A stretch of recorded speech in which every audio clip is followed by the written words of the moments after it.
small till it ain't, till it ain't, till it ain't, till it ain't.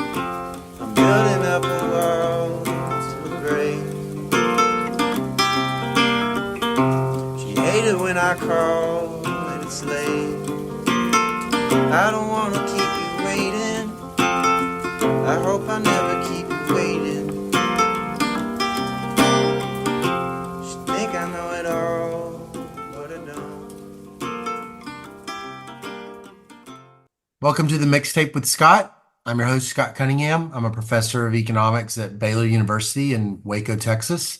And this is a podcast devoted to the personal stories of living economists. And this week's guest is part of a larger series I've been doing, which is interviewing people that are students of Orley Ashenfelter, David Card, Janet Curry, Alan Kruger, Guido Embens, Josh Angrist, Larry Katz, Jim Heckman, the children and grandchildren of the Princeton Industrial Relations section and Orley Ashenfelter, and sort of the start of this credibility revolution. And this week's guest, I don't think it's not my first time to interview someone who was one of David Card's students, because I've had others on there, but I can't immediately think of a lot of Dave. Well, Janet Curry was, and Josh Angrist was, and so was Jesse Rothstein, and probably if I would have made notes, I could think of more people. Elizabeth is a professor of economics at Dartmouth. She works on fascinating topics that look at the intersection of education, public policy, well-being of children, but all from this very fascinating historical lens. She works on topics like civil rights, acts, very large policy changes related to education, immigration legislation, all of which has had a profound mark on the country. And Elizabeth also did her PhD at Berkeley, and she was there actually at the very start of what I think is the emergence of this kind of causal inference framework sort of coalescing and turning into what it sort of became now. She shared with me her lecture notes that Ken Che had used to teach labor, and it's very, very clear that you can sort of see that she was right there at the start as it began to sort of take shape into what it would kind of become now. And so I don't want to talk too much. ChatGPT tells me that I've been talking way too much on these introductions. And so I'm going to stop and turn it over to me and Elizabeth now. Thanks so much for tuning in, and I hope you enjoy this interview. I'm excited to get to know the guest a little more. Well, actually, at all. I think we've spoken on social media, but that's it. Yeah. Elizabeth Cascio, thank you so much for being on the podcast. Thanks for having me, Scott. For the sake of the listener or the viewer or whoever, can you tell us your long title, the long one, if you have one, and who pays your paycheck? Sure, I can do that. Well, I'm a professor of economics and hopefully I'll get this right, the DeWalt H. 1921 and Marie H. Ankney Professor in Economic Policy at Dartmouth College. Have the DeWalts come by and congratulate you for their being in your This particular endowed chair has been around for a while, and I'm still trying to figure out who to write the letter to thank them. Yeah, right. Yeah. Well, I bet there's an interesting story with that. How many people have had that chair? Do you know? I don't know. The last person to have it in my department was Steve Venti, and he retired a few years back. Yeah, and I don't know who had it before him, actually. Yep. There's probably like a really fun story with every endowed chair. Like the longer time goes on, it's like, who knows? You could that'd be like another podcast. So right, exactly. Okay, so let's start with an icebreaker. What's a vacation that you've gone on? Doesn't have to be a recent one. Doesn't even have to be a super old. It doesn't have to be, a great one even. Could even be a bad one. Whatever you want to do that you've noticed, you still think about it every now and then to this day. Well, you might get this answer from a lot of people, but I think about the backpacking trip through Europe that I took when I was 20 years old. Oh, With yeah. my best friend in college. Because it was so eye-opening. It was the first time I'd ever done anything like that. It was a reminder that for myself right now that I don't need a lot of money, right, to sort of have a nice time and sort of see something really interesting. Although I don't think I'd travel through Europe again, staying in hostels. I'm a little too old for Yeah, the that. hostels. Yes, and now I think I have children who are not quite the age to be doing that yet. But I think about the fact that I just kind of disappeared Yeah, for 3 weeks to a month, and yeah, I said to my parents, I'll call you when I can. But it's sort of like it's such a very different world than sort of totally. tracking your child's every move, which we kind of do now. Yeah, Yeah, that's because our parents were doing the free reign parenting, so they were doing the free hostel parenting, right. free date. I can't even wrap my head around being okay with that with my kids. I'll be No, like, I know, I know. I why want to. don't I we just want to get there. Yeah. yeah, exactly. I want to do it. I really want to do it. Let's talk about it next year. Maybe. Okay. Well, so where did you grow up? I grew up in a small town in southwestern Pennsylvania called Somerset. It's a Oh yeah. the borough is about 8,000 people. I think the population's shrinking a little bit now. Mm, Somerset County, if I'm remembering correctly from the Opportunity Atlas, it's a county with pretty high intergenerational mobility, roughly in the generation that sort of I grew up in, kids a little bit younger than me.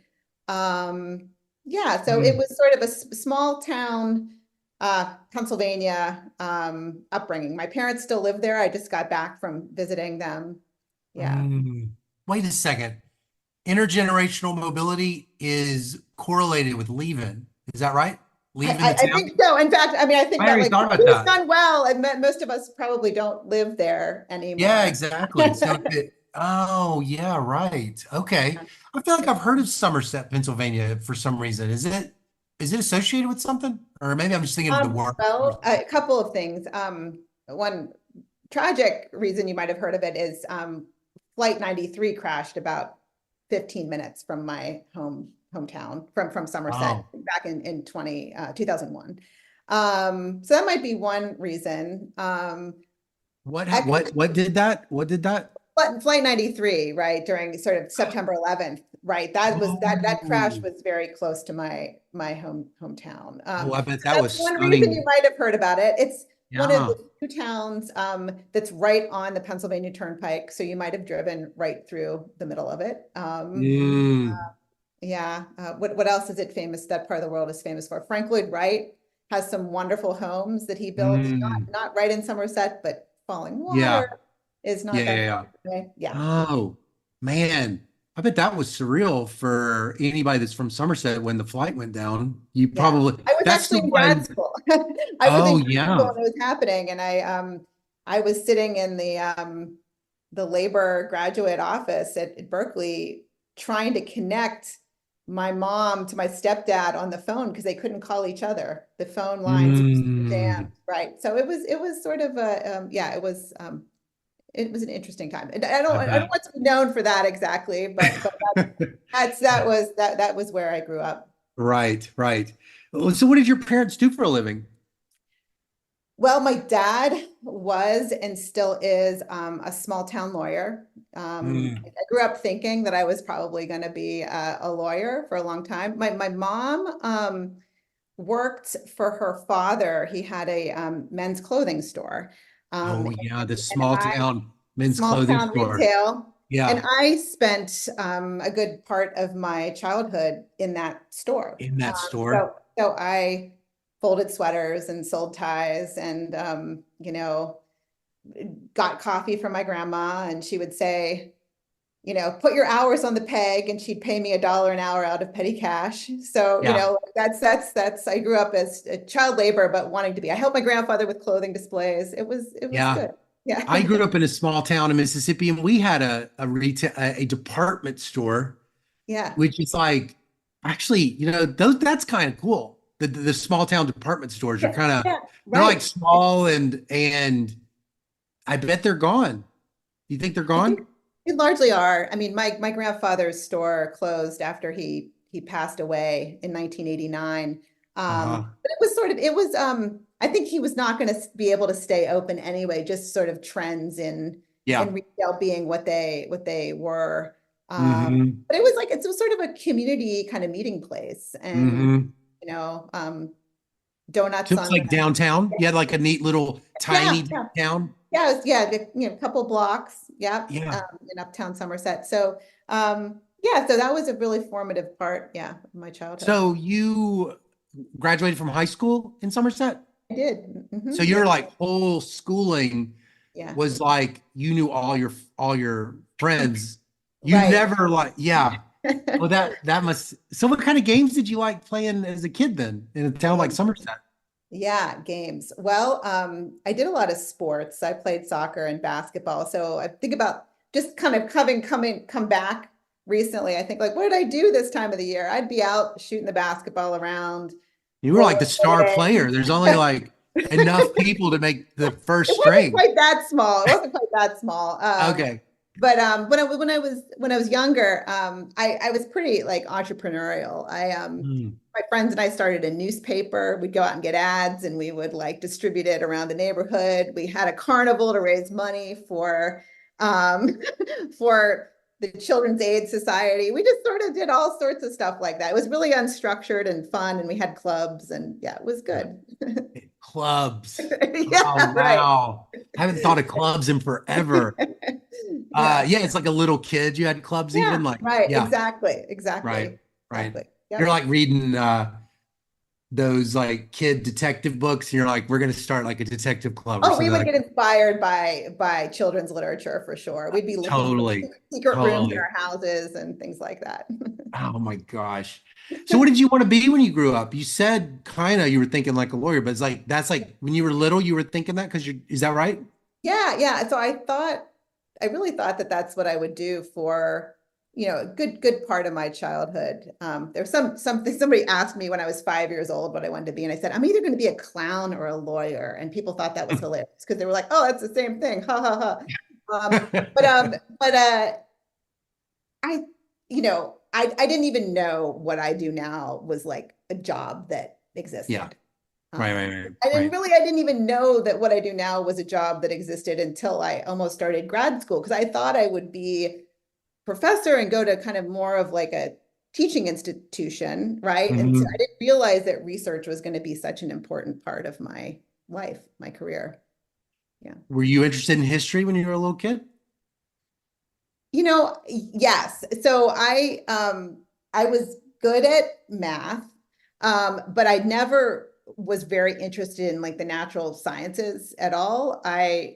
My family was the kind, especially on my dad's side of the family, we'd have political discussions around the dinner table. So I was always thinking about like civics, and history and so that and social studies, right? So and someone told me actually, I think it was a banker in town that I just recently talked to and who taught my junior achievement economics class in high school. He said, Oh, he said, math, if you want to like, apply math to social studies, you should think about studying economics. And so like first semester of college, I signed up for, I think it was, introduction to macroeconomics course. And it was pretty oh. life changing. Yeah. Really? Immediately in college? I just like, wow, I get this. Like I mean, do I get macro now? Probably not so much, but I felt like I'm learning about how the world actually works. Mm. And, yeah, and it just sort of, I liked the graphical element of it, the little algebraic elements of it. It just sort of like it just kind of worked for me. So Yeah. I stuck with it, and I sort of knew right away that I wanted to be an economics major. Yeah. Yeah. So wait, in high school, you're Yeah, playing a lot of sports yeah, and you like math. yeah. But when he said that to you, was it just like one of a bunch of facts that people had suggested to you? And it just sort of it was enough to make you sign up, but that was like you weren't thinking I want to do it. He just you were like aware of it. Is that right? Yeah, I thought it was something that I would give a try, and I liked having a good professor is very important for this as well, especially in Yeah. those introductory courses. Yeah. Being inspired to stick with it. Hmm. Yeah, so that, and and I also thought I might be a government major, and I ended up taking a bunch of government courses as well. And I feel like that, given the things I study now, Yeah. it's sort of it makes a lot of sense that that was sort of where I found myself. But I didn't even minor in government. I ended up just mainly doing econ. Government the same thing as political science, or is that a Yeah, different? yeah. So it was called government where It I was went to. called government. Yeah, I went to Oh. Franklin and Marshall College, smaller than Dartmouth Liberal Arts College in Lancaster, Pennsylvania. Yeah. Was it, so why did you end up going to Franklin and Marshall? Is that a common school in like for people to go to in Pennsylvania? Like affordable? Yeah, that's a really that's an interesting question. So, my very strong family connection to F&M. So, my Mm, grandfather, who was a child of Sicilian immigrants, who was one of mm, three brothers, and he actually went to FF&M. He was the only one of the three to go to college, and he went there, and he was wildly successful. He won the sort of highest academic honor, the Williamson Medal, that F&M had to offer. Happened to be, then he went on to have four kids himself, three of whom, my dad and his two brothers, all went to Franklin and Marshall as well. And oh, so, and my grandfather met his wife. She was a townie in Lancaster. And so I had aunts who lived there, and great aunts who lived there. And so high school ended up being challenging for me. I told you my grandfather's closed, my clothing yeah. store, closed. My parents got divorced. I Oh, needed the comfort of family, right. and the security blanket of that when I went to college. And so my great aunts, Bets and Nancy, lived 2 blocks away from campus. They didn't bother me, but I could go there anytime I wanted to. And Mm, yeah, and so I think that's why I ended up there. But I didn't, I could have probably, I think, given my grades and scores and whatnot, gone somewhere else, but I wasn't emotionally ready to do that. And yeah, so, yeah, yeah. yeah, so that's how I ended up there. How far away is that from Somerset? Like 2.5 hour drive. Yeah. Oh, your Yeah. parents, they were still living in Somerset or did they move away? They were both there. Yeah, they're both there. So it's still right to this day. Yeah. Still to this day? Oh, that's kind of neat to be part of that family history with a small school like that. I bet that kind of felt weird. Well, it's funny now. I mean, because now there's so much pushback against legacy admissions, right? Yeah. And so, but my professors would joke with me, "Ha, the only reason you got in was that you were a legacy," which is just completely absurd. So I just barely missed getting that award myself. But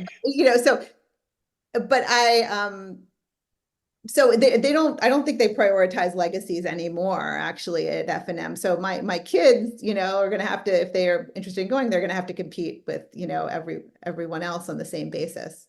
Well, so what's it like at Franklin and Marshall? I actually, weirdly enough, I actually know about Franklin and Marshall. I didn't realize it because I know about this Mercersburg theology stuff from the 1800s. Oh, This guy interesting. Nevin and Schaff, and it's weird. I was looking at this and I Oh, was like, Nevin, we have Nevin Chapel. Like there's "Oh, there's really?" there's a chapel, I think, on camp. Maybe I'm getting that wrong. It's been a while, but like I think there's a chapel on campus with that name. Yeah. Yeah, they So were like a big deal, but like I can't. I literally had to Google it. I was like, "Why do I remember even yeah, that stuff?" I don't remember any of it. But yeah. what was it like? I mean, it was small. I think that my high school class was probably about 220. This is about twice as big as that.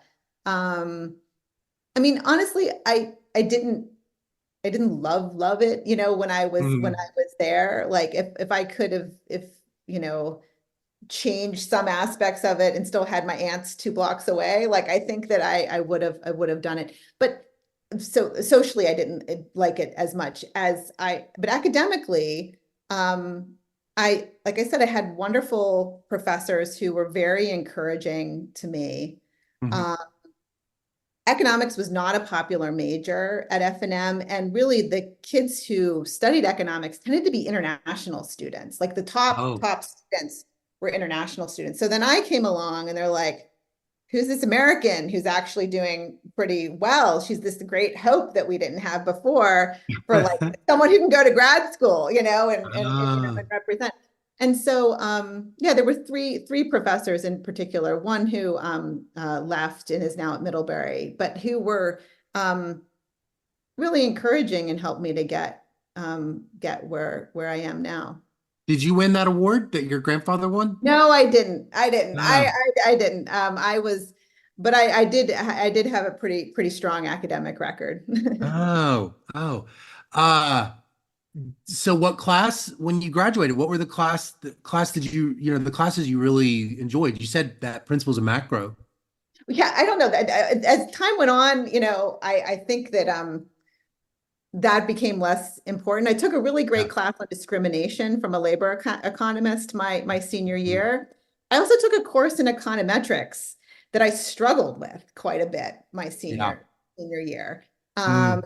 but I came out of it writing a paper that I think like I look back on it now and I think, oh, what this was really pretty terrible in many ways. But at the same time, I think it showed a lot of promise. Like I was out kind of hand entering data, like stuff that I would do like Oh. later, like hand entering data in the library from like old dusty books and trying to do like an instrumental variables thing that I learned, so I Mm. just, there was there were like glimmers of kind of hope in that. And and I took that with Software did you use? You graduate 97?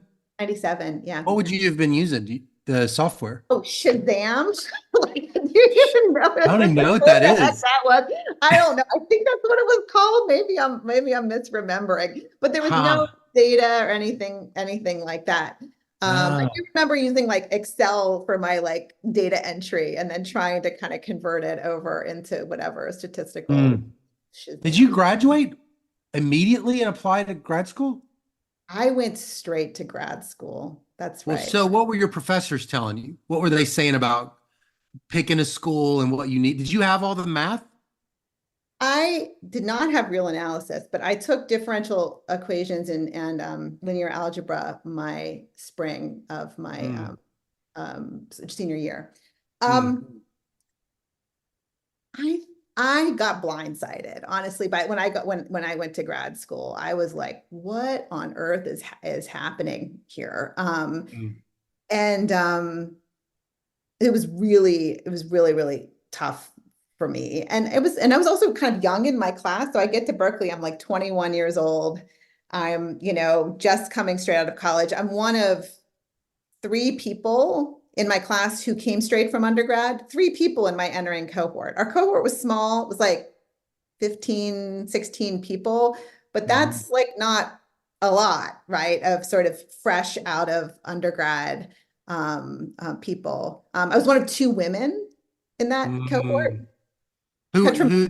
Petra Moser was the other Oh, woman who's Petra is wonderful. your Yeah, she was, classmate? yes, yeah. Petra was she started at the same time.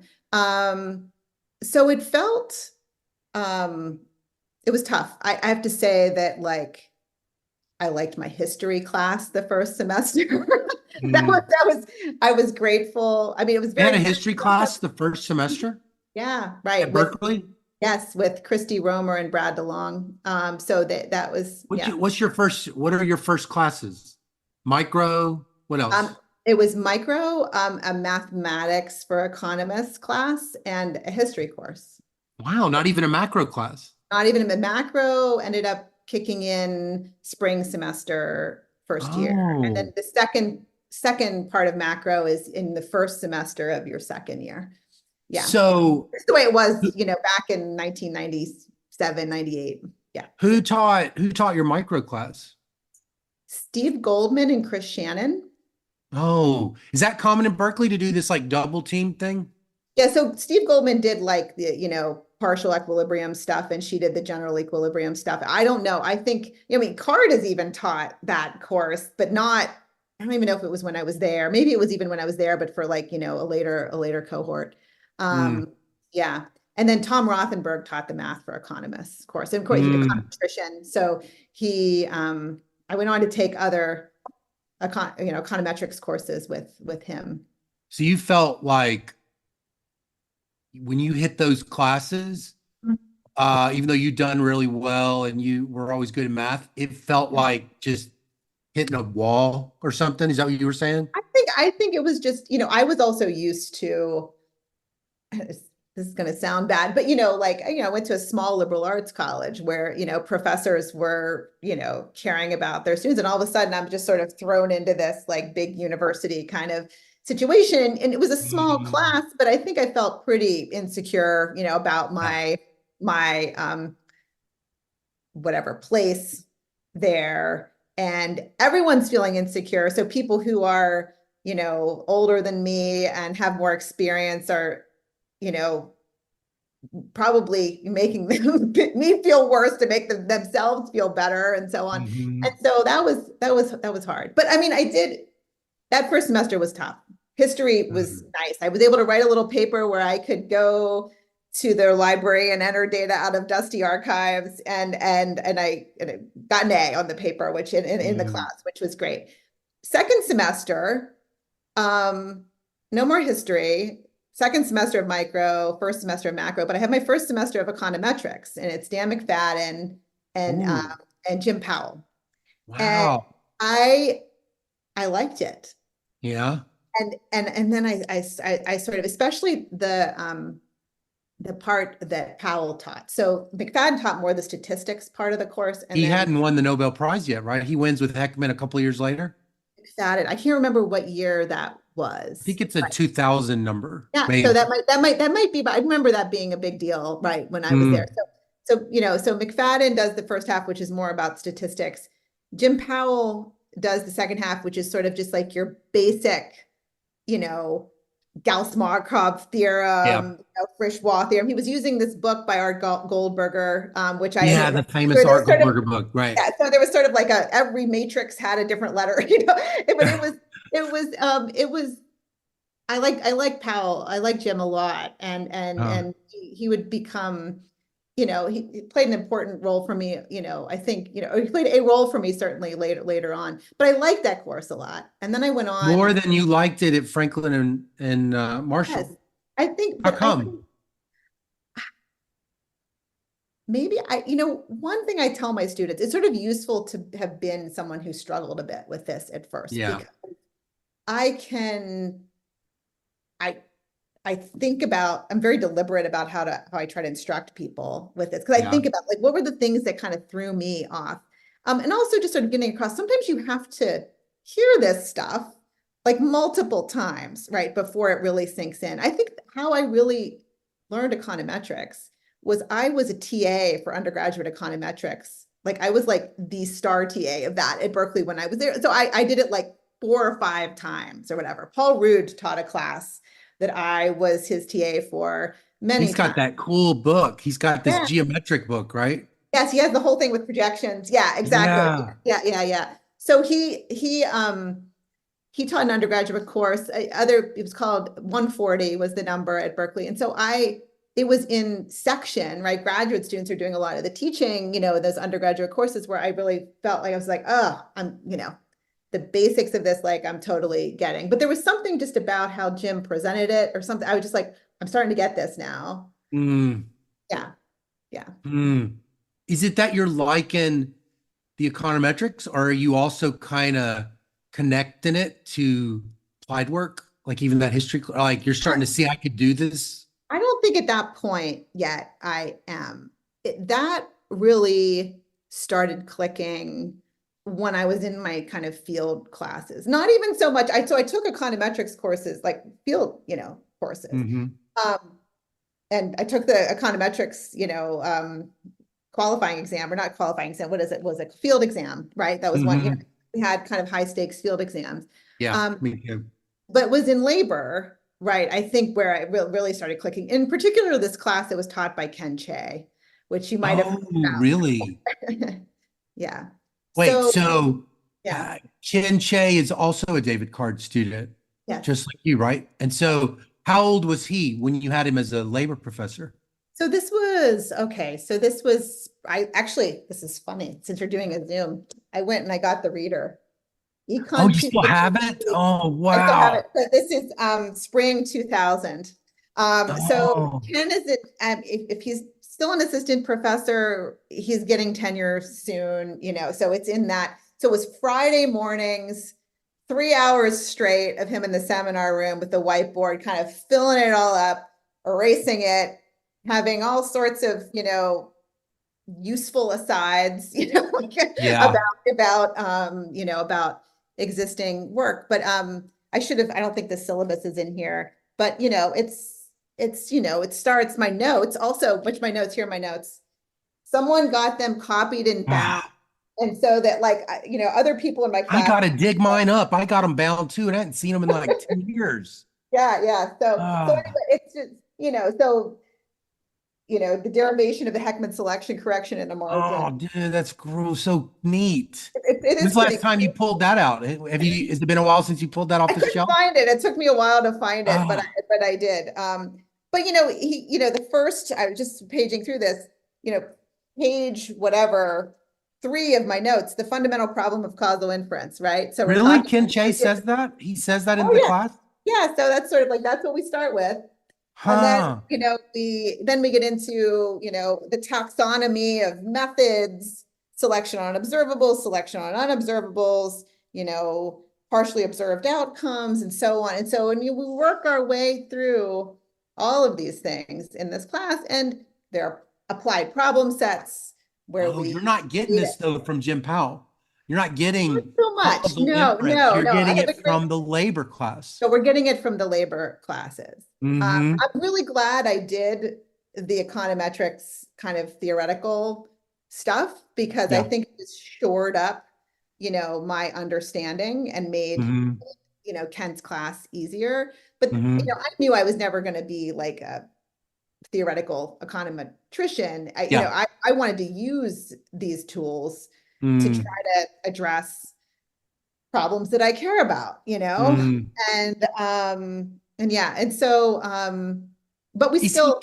Ken Yeah. is Ken Chait teaching it uh like a causal inference class, or is he teaching it like a labor class? And so you're studying labor, and that's like fundamental problem of causal inference is one of his asides.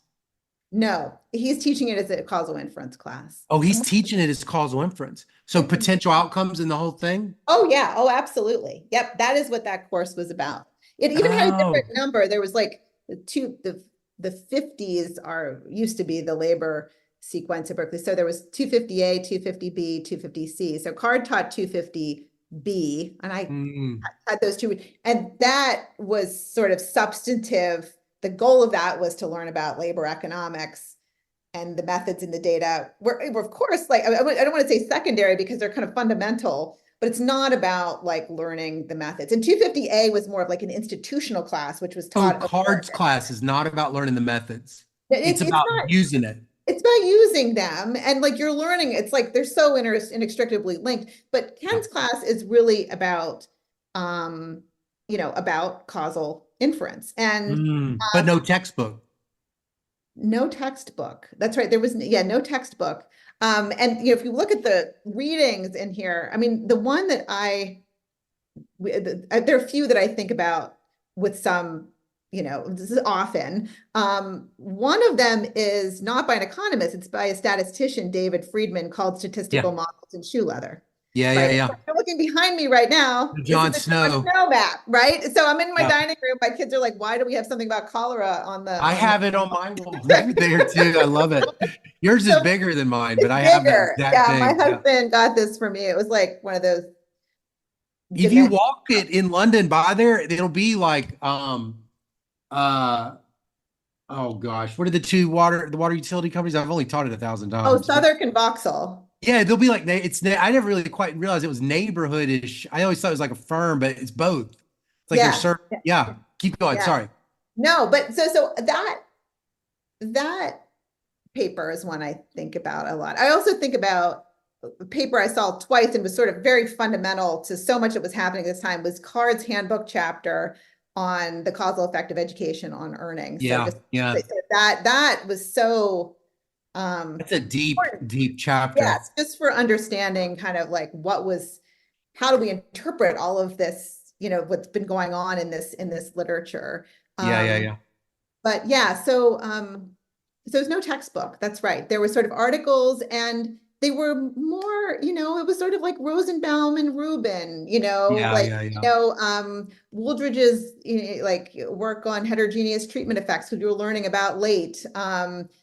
Regression discontinuity, but like what paper does he give us on regression discontinuity? It's like Thistlethwaite and Campbell. He So it's does? He gives you yes, that old yeah, thing? yeah, Yeah, because Josh's Maimonides rule is 99 yes. And I think we read, that paper in cards class. in cards class as a working paper, maybe. Yeah, I don't remember. That was in 99. So Yeah, yeah. so you're telling me it sounds like Ken Che would be fall of 98 and then cards maybe spring 99 or even No, no, later. no. I took Che's class after cards. Oh, you did. Yes, yes. Oh, so cards fall of 98. Yeah. And so other people, or cards was spring of 99. So Spring of what about 99. so So I don't maybe it know. is different. Yeah, so I ended up taking my labor field exam like a little bit late because I wanted to have more of a, I had taken 3 labor classes. You only really had to take 2. Mm-hmm. So yeah, and he has, there's this Angrist and Kruger chapter in here on the handbook chapter on empirical strategies in labor economics. Oh, Um, there's, the classic like 86 Lalonde, yeah. there's Deja and Waba on, propensity score matching. You're So getting it. You're getting all yeah, so this it's sort of stuff. like all these sort of like fundamental, I Yeah, think, yeah, yeah, reading yeah. in this Yeah. literature. Yeah. And then we're also doing, right? We And were you're doing. problem sets, yeah. But it seems like, okay, tell me if this hits at all, because I can't quite, this came up a little bit. So like, are you getting though, like cute natural experiment kind of philosophy, or is it subtly different than just like, because it's all sounds like it's harnessed towards labor, right? Mhm. Like you're fundamentally a labor economist, not an applied microeconomist, right? No, it is. And sort of but that is where this came from in economics, right? Yeah. It's Hmm. from labor and it has kind of spread, to other parts of the discipline, or at least that's kind of how I No, see. yeah, I right. mean, I think what did I come away with? Um, I came away with a belief that, I mean, the sort of the shoe leather piece of this, like to get a Mm, natural experiment right, yes, all these technicality, whatever. Okay, so like fancy econometrics is not going to solve that. In fact, like, right. the simplest, you know, for the best natural experiments, we need the simplest econometrics, Yeah, yeah, right? yeah, right, You know right, what I right. mean? And Yeah. so a little anecdote that might, I think, help to pin this down a little bit. So we didn't just do problem sets in Ken's class, but we were supposed to, was that really like, we were supposed to do our own little empirical project. So Mm. I teamed up with Ethan Lewis, who I Yeah, later your co-author, marrying, right? and my co-author and my husband. Oh, I didn't Yes, know that. Okay. yeah, right. And the thing we started working on isn't where it eventually went, but what the paper ended up turning into, it was a chapter in both of our dissertations, was about the effect of schooling on the AFQT, so that Armed Yeah. Forces Qualifying Test. That's your Um, first hit, right? that was my first paper. And the evolution of it was really interesting. I think the first insight I had, and maybe was sort of that shoe leather part. It's like, well, Angrist and Kruger, they used quarter of birth as an instrument for schooling. But why Mhm. did they do that? Were they being lazy or something? Like, because the quarter of birth isn't right, because, well, in some places the cutoff date is October 1st. In other Yeah. places it's January 1st. So we can do better. Like, you can control directly for quarter of birth and Mm. exploit that, the actual variation Oh. coming from the school entry You variation of the school use entry. the season, Yeah. you put in the season of birth, quarter of birth, and then you exploit within quarter of birth variation. So you went and did all this Yeah. hand collection. So what did that mean for Ethan? So we went over to the law library at Oh Berkeley as my grad students, gosh. and we got like the most on LexisNexis. You could get like what's the most recent date, or like there are other there are other compilations of these school entry laws out there. but we had to figure out like, what is the statute where this was determined? And then we would get the whole history of those statutes because we Yeah. were trying to figure it out for like the NLSY, which Right. meant we had to think about the cohorts born 57 to 64 and what would the laws have been when they were entering school. So we Yep. had to kind of go through each statute's history and figure out Oh, what that's where you do every it. For time some it reason, I changed. thought it was CPS. Is it? Is No, it? it's NLSY. Oh no, it's the CPS. It's a resting paper. Okay, keep going. Yeah, it's right. So the NLSY. So we go out and we figure out like what's the entire Yeah. back history on this law and Mm-hmm. figure out like what would have been the relevant like date for each of those cohorts. Now, like how this takes shape in the background here, there's all this buzz about regression discontinuity. So Dave Lee is on the faculty at Yeah. Berkeley at this point. Uh-huh. John DiNardo comes to visit. They Uh, start hatching Lee and DiNardo's paper on unionization. And so mm, everyone's looking at like this and thinking, oh my gosh, like you have exact day of birth, you have these dates, yeah.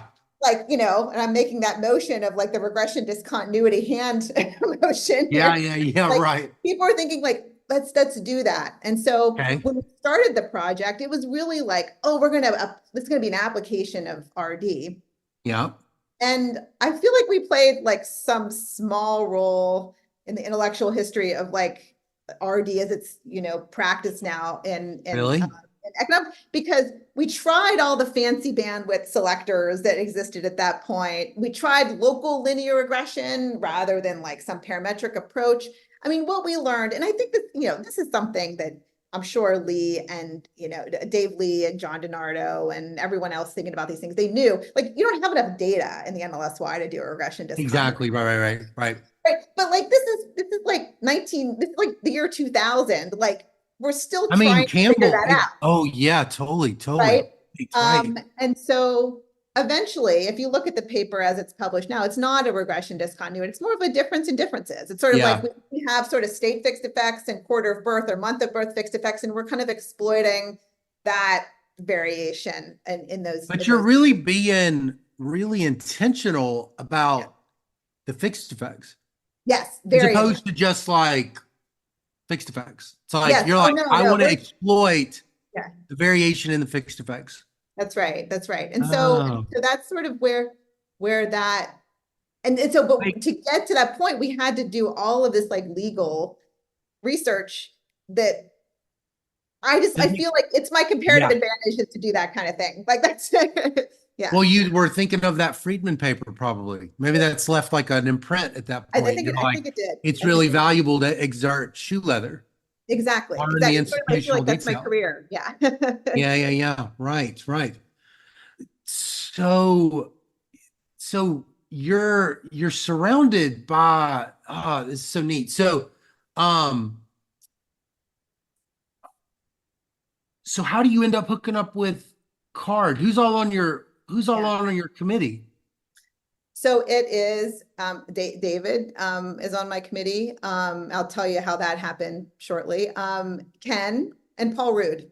So the three. Oh, And so we decided everyone who was kind of on the market at that time, or at least I can remember, we all had, if we took econometrics as a field, might have had an econometrician kind of on. And it wasn't Powell, it was Rude because I had done so much teaching for him. It kind of made sense mm, at that point. mm, But Card as an advisor, I was pretty shy about approaching him myself, but Ethan had was not shy and had started RAing for him, as a second year student. And so he introduced me, and then Card invited me to be part of this sort of Friday morning group where we would kind of talk about our ideas before the labor lunch. Um, mm, and I was still pretty like lost and unclear on like what I was going to be working on. But in that group, I believe it was Ethan and I, Nicole Mastis, Kalena Cortez. I feel like Till von Wachter might have shown up at some point, right? But we would just kind of sit in the Center for Labor Economics in the CLE and meet for a few mm, hours and kind of you know, listen and critique each other's research. And then he mm. Yeah, and he was willing to be my advisor, He and would come to that. So that was like a he graduate organized student. it. It was his, He organized it it was his project. Yeah. for the graduate students, and he would sit there as a faculty member while you guys discussed each other's work. Yeah, yeah. And I He think organized, he created that. he created that. And I think that, he was also giving us, feedback too, Mm, during that time. And of course you benefit from hearing the feedbacks he's giving to other people too. totally Right. right. So it was, and I think for him, it was an efficient way to deal with, with all of us, right? Yeah, yeah, yeah. Like sort of to have us all there, Huh. at the same time. What's Um, his value added in your career? And I know it's hard, obviously, because you don't really know the counterfactual things, right. but like, if you just had to guess when you reflect on those years, what do you think how do you think he made a difference? Yeah. He was, sometimes he would tease me. I was pretty easy to tease because I was so stressed out most of the time. Um, but he also was very kind to me. So I think it was my fourth year, he went to Princeton to visit. Hmm. And he said to me, he's like, you can go sit in my office and work. Like, so it's very, like, it was very Hmm. sweet. Like, and I don't know that I think I called him at Princeton from his office at some point. It was like Uh-huh. long distance calls, where like we still had to pay for them and things, Yeah, So right. I went, and so like, I, did that. He was very hands off in the whole process of research. So as soon as I told him what I wanted I thought my job market paper could be about, he was like, yes, do that. Hmm. So that paper with Ethan, And he's not really like a rubber stamper. no, no, but I think he's like, that has potential. Like, just go with it. He would tell you if that does not have potential. He's the kind of professor that would say, no, keep I working. don't know. But he's not the kind of person who maybe I should be careful about how I say, but I don't think he'd be like, he seemed genuinely like He liked excited, it. like Yeah. like not like, yeah, like I don't think he's one to say no, but there's more signal in him seeming enthusiastic about something Hmm. than Hmm. yeah. So but my job market paper ended up being about And that's so kindergarten. cool Yeah, because when you yeah, think about when you think about Angerston Kruger, they're looking at wages, and then you're kind of getting at Mhm. mechanisms. School Yeah, AFQT, AFQT is kind of getting at the most reliable alternative to like IQ almost, right?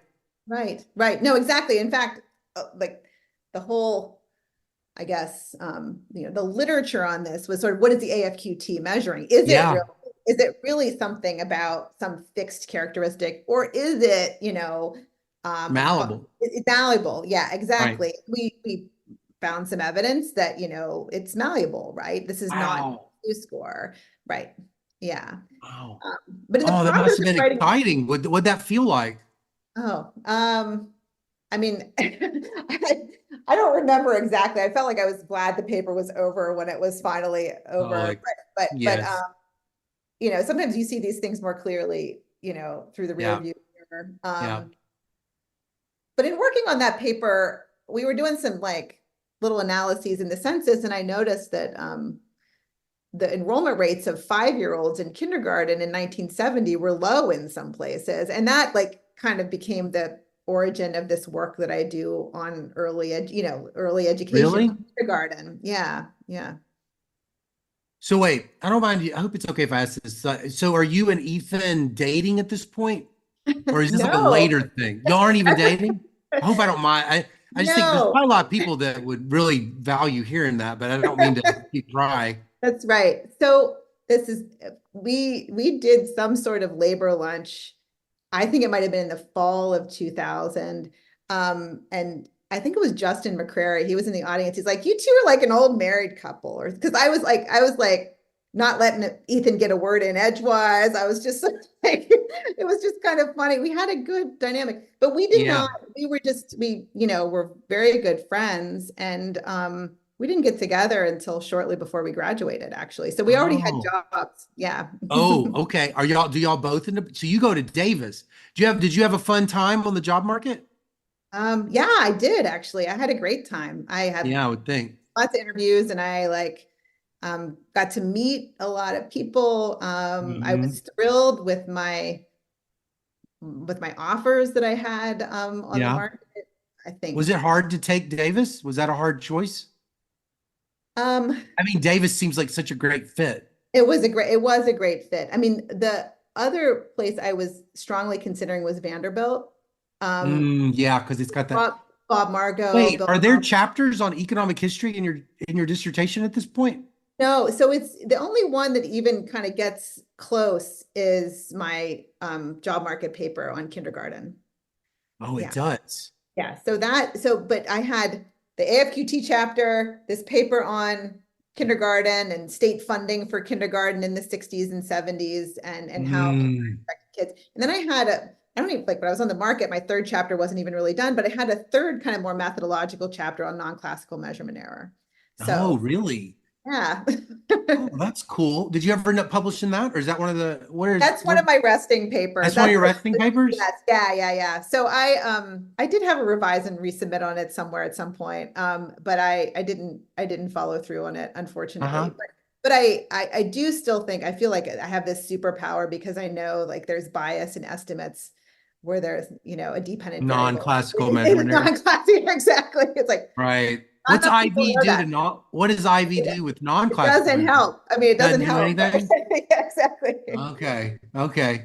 Yeah. There's a limit. There's a limit to what IV can do That's right. That's right. That's there. right. uh, okay. So you land at Davis. Yeah. Okay. But that's interesting because you're being pulled between Davis and Vanderbilt, and I kind of associate a lot of labor econ history with both of them. That's right. And so I think in the end, there was a stronger applied micro group at Davis. And that Yeah. was what it was kind of just like Bill and Bob. And then Bob left shortly thereafter, right, at Mm, Vanderbilt for BU. Um, and Vanderbilt's changed since then, but it felt a little bit more risky relative to Davis. yeah. So I go to Davis. And my colleagues are my senior colleague, like Hillary Hoynes is there, Marianne Page, Anne Heff Stevens is hired the same year that I am. Doug Miller, Oh, y'all are in the Doug same Miller is cohort? there. Yeah, Doug Miller is Doug there. Miller's there? Yeah, What about Doug Greg Miller was Clark? actually Is my he there? housemate. What's that? Oh. Wait, is Greg Clark there yet? Yeah, it's Greg Clark is there. Yeah, and they Oh. also Davis has strong history too, Yeah, right? that's right. That's what I was thinking. Yeah, yeah, Okay, so you get there. Oh, yeah. that sounds like a fantastic group. Um, I didn't realize that you said it was Ann Stevens was in your classmate. Oh No, no, no, she wasn't my classmate. She was just hired at Davis at the Doug. same. Oh, okay, got it, got it. He was hired, I Doug- think, yeah, from Yale. Yeah. Okay, so when does this work on busing and Brown start? Does that start at Davis? Now I forgot. I didn't write down the Yeah. year. Yeah, it does. So that starts, so I I mean, first, before you say it, Elizabeth, yeah, I would be so nervous studying something like Brown versus the Board of Education because it's so massive. It's such like a huge thing. So I would be like, I've got to become so good at this event in history. Was there much work yet by economists on Brown at all? I actually don't know what's been written on Brown, but I mean, was there a prior group of people? well, I'll tell you how it happened. So I had done this work on kindergarten for my dissertation, which involved me Mm, thinking a lot about race and education in the South. totally. Oh, really? Right. So yeah, so that was sort of that history is pretty fundamental to kind of wrapping my arms around like what those estimates were saying. Wait, real quick. Is kindergarten a late addition in the South? Yes, yes. So Oh, yeah, right. Yes. it's Yeah. So it comes, delayed. so it's sort of like in there sort of state funding comes along, state funding. I learned a lot about, started to learn more about school finance in the South as part of my job Mm. market paper. Um, Are there and private kindergartens? um, Yeah, yeah, I grew up in Mississippi, and the way that my town responded to desegregation was basically to create the white private school. Of Is what course, yeah, we kind of knew that. It was yeah. like, I don't remember what it was called, but it was like that was one of the ways. So I was just always wondered, I mean, so was there just no kindergarten or was it like segregated in I that think weird kind of school choice way? um kindergarten, I mean, I think schools were segregated, but Mhm.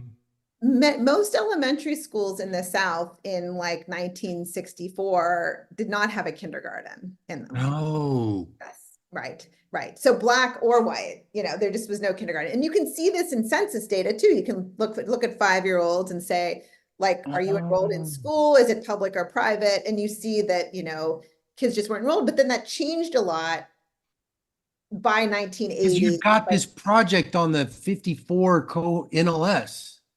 Did you uh, say that's where you and Ethan noticed the differences in early start dates? yeah, so in that paper, we were just trying to kind of like validate the start dates, essentially using the Yeah, census. And I was like, why are like school enrollment rates of 5-year-olds so low, right? right. In Mississippi, right? Yeah, And we found out, well, Mississippi didn't fund kindergartens until the 1980s. So like it's a funding thing. It's a it's a funding thing. funding thing. And so, Oh, yeah, so it was a it's not funding a thing. curriculum thing. It's not like the philosophy of it doesn't reach into the South. It's like it's got to come from public subsidies, public Yeah. funding. Yeah, it's in southern school districts just have historically relied a lot on state funding rather than local Oh. property taxes. And so when a state decides to subsidize kindergarten, even without mandating its provision, places are going to maybe take up that money. But back to your question about, you know, desegregation, essentially. I had learned something about race and education in the South and about school finance in the South. And I had this dissertation fellowship from the Spencer Foundation, my the end of my time at Berkeley, and through that I met Sarah Reber. So Oh, Sarah was yeah. a grad student at Harvard at the time, and she was actually her dissertation concerned court-ordered desegregation. How did you Um, meet her again? What was that?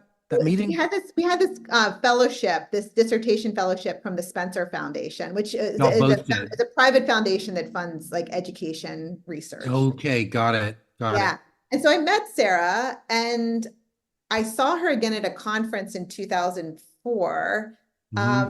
And we started talking again. And Ethan and I had started collecting some data from this sort of Southern Education Reporting Service. This was actually part of the AFQT project. I don't know why exactly we started getting it, but it was about school desegregation.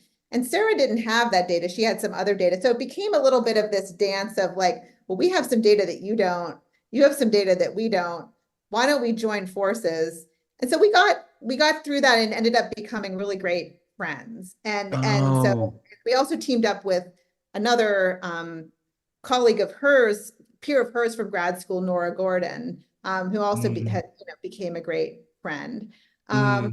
And I think that like it was a really great, very productive like collaboration that started when I was at Davis, and but was not really closed out until I was basically tenured at Dartmouth.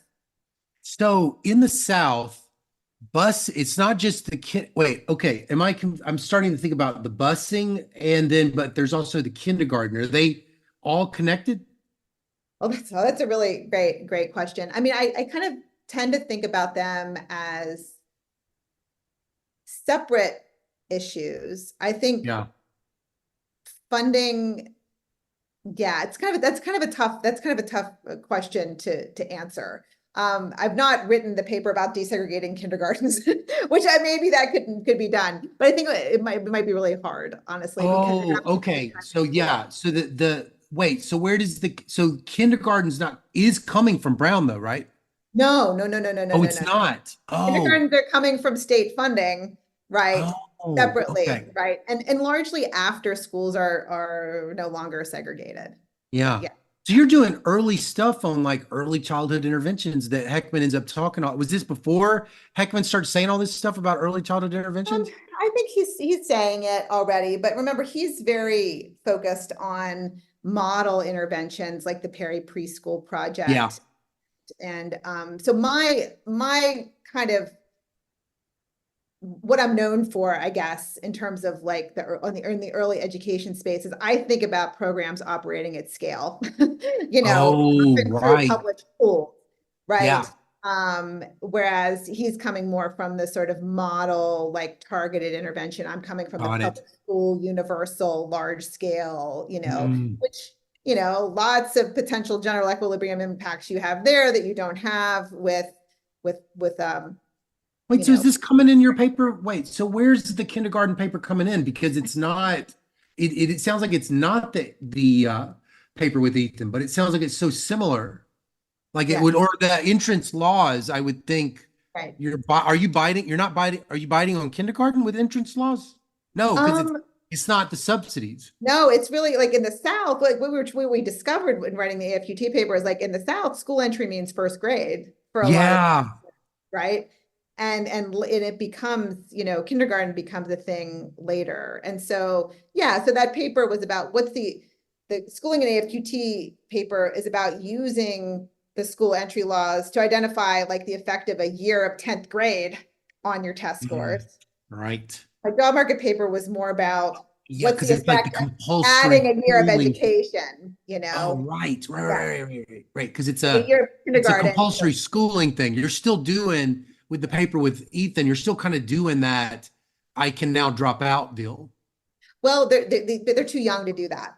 Yeah. Oh, in the paper with Ethan. Yeah, paper with Ethan, because yeah. Most kids, there are kids who take this exam and they're like 14, 15 years old. So Oh, it's got it. before then. Yeah, so it's But it kind of, is like variation in the. You're still using variation in the amount of time. that's right. Ah, But I they're get it. in school. That's right. Okay, got it, got it. Well, so tell me about busing. What do you end up doing on busing?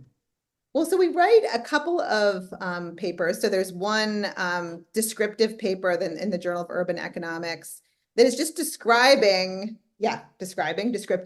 like like how desegregation unfolded in the South. Like Hmm. where did it move? Like what were the correlates of of desegregation in terms of district characteristics? How did schools desegregate? Did some of them, did everyone desegregate under court order, or like did some districts desegregate voluntarily? Um, Hmm. so we have that descriptive paper, and then we have a paper in the QJE that is Does that feel good when you do all that shoe leather and you've got all the, and then you actually get a publication out of it? Usually my stuff is like, I don't ever get to publish it. I just had to do it. Because I don't really know what, I don't know. That you got like that must have felt, I mean, I bet that, I guess in history you're more likely to do it, but it's such a it's neat that it would be rewarded because it's so an important part of the process and it's not always appreciated. That's right. That's true. That's true. And especially, like with history, there's sort of an art, I think, to publishing that work. You know, it's, sometimes hard for it to have like some, strong external validity, for anything Yeah. happening today. You have to make the pitch that it's important just to understand what Right, right, happened, right, right, right, right. and this is, an important era. It was a transitional period, Yeah. and so on. Yeah. Hmm. Okay, Yeah. so you write that descriptive piece. That's like what, oh 09, 11, something? It's a little bit earlier than that. I think that's published in '08. Yeah. Oh 08. Okay. Yeah. And then that set the stage for a big project on busing, right? Yeah, that's at the stage for I mean, not this that that wasn't big, but you've got this QJE that comes out on busing and Brown. yes, that's right. That's right. And that's with Sarah. Is it the same team that goes? Because I It's didn't the write it same, down, of course. yeah, it is the same team there. But in that one, we actually are engaged in more of like a causal Yeah. exercise. So we're trying to figure out to what extent did money matter for Oh. districts desegregating. So here's kind of how the incentive worked. Under Title VI of the Civil Rights Act of 1964, school districts couldn't discriminate, right? Like on the basis of race, but there was no federal money for education really. 1965 comes along and creates this big pot of money for school districts. So now it becomes very costly to continue to discriminate on the basis of race Ah, for because such you won't school get the districts money. won't get the money. So That's how what they punish. That's how they like, they don't punish. They're just like, you can't get the money basically, if yeah, you like break the they're law. sort of like dangling like the carrot out there saying, Yeah. okay, here's some money, but to get it, it's not that you have to like, eliminate Black schools. You just have to move a few Black children into white schools. Like they set Oh, these kind of little guidelines for like what, oh, and so what we tried to harness there in terms of variation is there was some kind of like idiosyncratic component in the amount of money that a district had at stake mhm, because of this, because there was both kind of a state component and a district poverty component. It was kind of their interaction, right, that mm, determined the amount of money that was on the line. So we kind of treat that interaction as exogenous oh. and then control directly for like poverty and this and state, and sort of ask, did that money actually, did it mean that school districts were more likely to desegregate voluntarily, right? Or like without court order? Did it mean that more money on the line, were they more likely to meet these desegregation thresholds? And we What's find the outcome? What's the outcome here? so It's it is, so the we actually have data on how many Black children were moved into school with white. oh, It's sort of how, and we also know how school districts complied with Title VI. Did they do so voluntarily, or did they do so filing a court order? yeah, We also see like longer run like outcomes for districts, like by 1970, were they less likely to be under court order? And if I'm remembering correctly, right, we found that districts that had more money on the line, kind of exogenously, right, were, they were more likely to sort of not be under court order a couple of years later. Kind of, it just affected the whole policy change, like kind of affected the trajectory of yeah, desegregation in the yeah. in Wait, so is this a controversial paper? Because you're sort of saying it wasn't just court, it was like you can pay them kind of like yeah, this right. is That's sort of, novel. This is pretty novel, right? I think it's, I mean, that's why I think it's why it was successful in being published where it was, is sort of to say, it's in the title, paying for progress, right? So we were Yeah. sort of like, and this, by the way, one of the few tools the federal government has to get local governments, state governments to do what it wants is to pay them, Pay them to do it. right? It's not That's like, how I come to that's how I come to the right, office too. They're like, you right. gotta So make we were sure I actually get paid. testing whether that works, right? Yeah, Yeah, right. yeah, yeah, Right. yeah. Oh, um, man, that is fascinating. Has well, okay, so it's so neat to read your Vita because how interconnected all these things are because you've got this like kindergarten, you've got historical early schooling. That leads you into Brown with has these like historical schooling, but then you've also got this maternal labor supply and kindergarten paper that's pretty cool. So, uh, can you say, for the sake of the listener, a little bit about that paper? Yeah. So I never published my job market paper on kindergarten and kids outcomes, which is Mm, my great feelings. But I did publish this paper on kindergarten enrollment of children and whether moms enter the labor force. And this was building on a paper by Jonah Gelbach that was published in the AER in the early 2000s, where he used quarter of birth as an instrument for whether a kid was enrolled in kindergarten, and then like does kindergarten enrollment affect maternal employment? And so I just had, a different empirical approach here. It was yeah. difference in differences. It became triple difference. Oh, it And was. yeah, so you have moms of kids of like the right age, right? And you have the basic diff and diff there, but then you have moms of kids who are slightly older or slightly younger that you can use as like another comparison group Yeah, to it's get. like kind of got a bit of a Gruber type deal going on. Yeah, Like sort of like, The Gruber mhm. 94 triple diff paper where he uses the older women and the single men as the triple as the Yeah, within right. Sort of in control. Yeah, that spirit. I mean, I had very right. strong feelings about how triple differences should be presented. Like, Oh, really?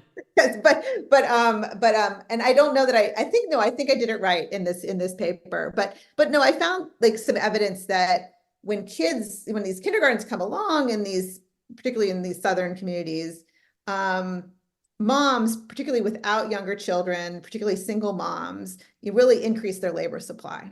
So like Mm. but not married women so much, not women who have younger children still at home, right? Because like their childcare is not subsidized by kindergartens. It's only sort of like the youngest, the kid who's 5 years old who can go. Yeah. That's my most cited paper, actually. It's And big so effects. These are big effects? I think like, the implied elasticities, I can't remember off the top of my head, but they're not like huge, like in Yeah. terms of for that, but I mean, anybody that has kids is probably just thinking that it is a big deal. yes, right. I mean, kindergarten's like a huge deal for both parents working. Right. No, it is, but it's shockingly difficult to see evidence Mm, of sort of like mothers who are still marginal at age 5. I think yeah. that it gets kind of cooked into the decisions that women make about Oh yeah, totally. their careers and stuff earlier on. Yeah, Yeah. yeah, yeah, yeah. I have one more thing, and although I did kind of want to ask, I wrote too many things. I already see it right now. But I actually kind of wanted to ask you about artificial intelligence because you wrote this paper on low skill biased technological change. So I have to kind of pick. But Oh, actually, geez. until I saw your Vita, I actually was surprised because I had never heard of low skilled biased technological I change. I made wonder, up that term. did you really? Is No, this I one mean, of the only studies about low skill biased technological change? well, I think at the end of the day, it kind of is both of those, right? So this paper is about fracking, and fracking is a technology that is complementary not so much to highly educated workers, but to less educated workers. And it Yeah, was sort of the technological revolution that came along in the early 2000s, right, that really fundamentally changed these communities that have large shale reserves. And so yeah. the purpose of the paper, and this was written with a former student of mine here at Dartmouth who went on to get a PhD at Harvard. Like the point of the paper is to show or to test whether, as fracking kind of expanded and got underway, kind of how did it change these labor markets, right? Did it Mhm. really favor less skilled workers? Did it lower the return to education, right? Just like how Totally. Yeah. this skill bias technological change should increase the return to education. Did this lower the return to education? And we find that find some evidence that it did for men in particular, and less so for women. So there's this other nice kind of comparison group kind of built Hmm. in here. And that reduction in the return to education also lowered the educational attainment, or it reduced the rate of reduction in the dropout rate among young. Mm. Yeah. Does it lead to like wage inequality sort of shrinking? Yeah. So this reduction, yeah, exactly. This reduction in the return to education is essentially saying Return. I missed that. so what you're doing is you're sort of like taking the Yeah. bottom of the distribution And and just kind of pumping them up. compressing it. Yeah, exactly. Yeah. Yeah. Yeah. Wow. I don't know if I Wow. can say anything about AI after that, but it's sort of more this is like on the That'll be ground. your next paper. Yeah. Well, it's this such a delight. I was kind of noticing in your Vita though, you've been really fortunate with it looks like good friends as co-authors. Is that right? Like I had to kind of like guess, but I was like, just a little bit I know about Diane Oh, Whitmore talking Diane, yeah. about. I thought I bet Mhm. they're friends. And it Yes, we said you are. Yeah. mentioned friends a few times. Yeah. Has that been a big part of has that been a big part of Oh, the, why do we want to do this if we can't work with people who we enjoy, yeah, yeah, yeah. and yeah, that's been really critical to my happiness, I think, in this profession, is to find people who I enjoy being with and find ways to spend more time with them. And so writing a paper with someone is a great way to do that. I mean, I married my favorite co-author. We That's still cool. write lots of papers together. And I think we do good work. I mean, because when you're also friends with someone, of course, then, like, you get distracted by other things that you talk about, Yeah. "Oh, we've been on the Yeah. phone for half an hour and we haven't worked yet," like that kind of Yeah. thing. But you also understand each other, right? And Yeah. you can kind of, complete each other's sentences a little bit. And so there's a lot that you don't need to explain that allows Right. work to get done. So I like would, encourage people to find people who you like to work with. That is as important as some sort of like production machine, right? Where you Yeah. don't communicate with each other. Yeah. I don't think a lot of people really have a good idea of what your department is like because it's such a unicorn because it's like a doesn't have a PhD program Yeah, and really values teaching yeah. and is just packed with high impact researchers. Yes. And so I was just kind of curious, how does Dartmouth, what's it like for those people that are like, well, they only know being at the UC Davises or the Berkeleys, like what is, or even out, or they, only know like Baylor that's also kind of has Yeah. not maybe a little bit. What's Dartmouth like? I Since mean, you've it's kind of great. seen how the other half, you've seen all these different schools. Yeah. I mean, UC Davis was also a really nice department. Dartmouth is a really nice department, full of people who I enjoy seeing every day. And I Uh-huh. feel like that is not the situation that everyone, lives in. Um, Mhm. we're very, as you can imagine, selected on people who want to be in a place, or, that where we have brilliant undergraduates and we can devote the time we have teaching to them, and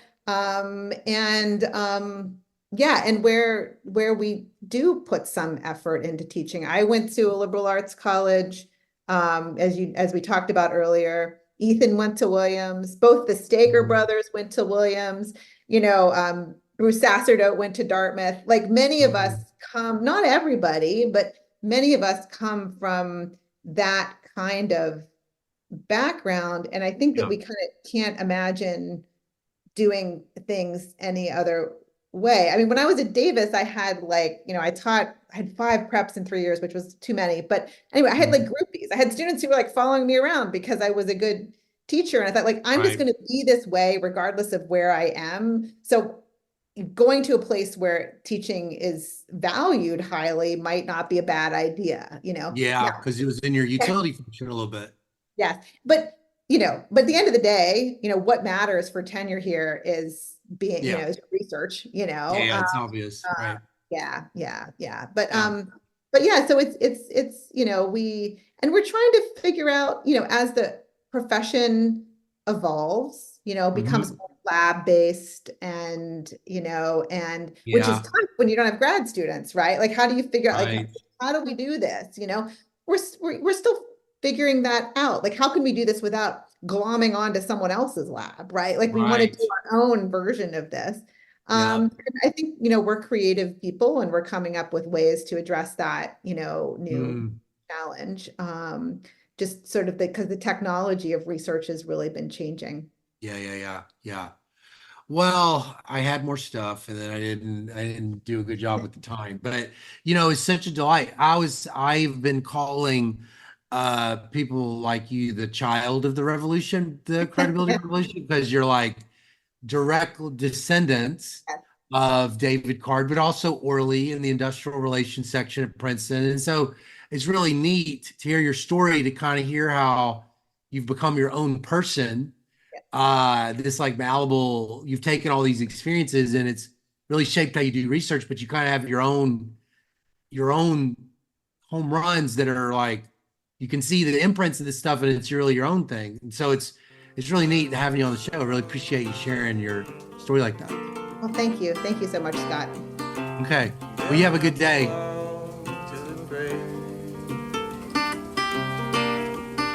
She hated when I called and it's late. I hope I never